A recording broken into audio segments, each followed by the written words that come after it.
Roussillon, c'est entre 80 et 100 millions de bouteilles de vin, dont environ 20 à 25 millions de bouteilles pour l'exportation, et plus de 50% sont consommés sur le territoire national. Donc ça veut dire qu'il y a quand même une part de 20 à 25% qui est consommée localement. On a une consommation locale qui est très forte. Et c'est un point extrêmement important parce que j'ai envie aussi, comme pas mal de prédécesseurs, de parler de développement de territoire.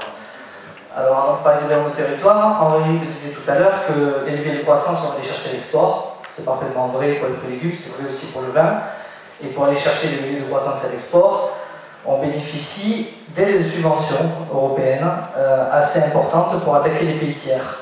Par contre, on n'a rien du tout pour travailler sur les pays européens.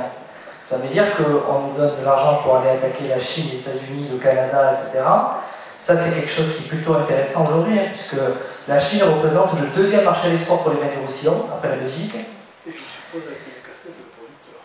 Alors, non. Non. Producteur et commerçant. D'accord. Producteur et commerçant. Mais pur commerçant, vous avez raison. Les entreprises purement commerciales n'ont pas accès aux méthodes de subvention.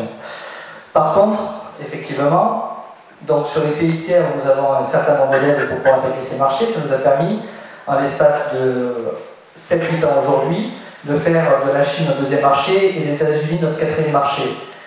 L'Allemagne étant passée en troisième position et le Royaume-Uni qui bientôt sera un pays tiers, évidemment.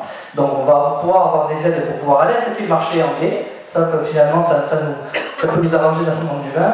Et aujourd'hui, notre sixième marché. Donc, les leviers de croissance et d'export, ils existent, mais par contre, effectivement, c'est extrêmement complexe pour les entreprises.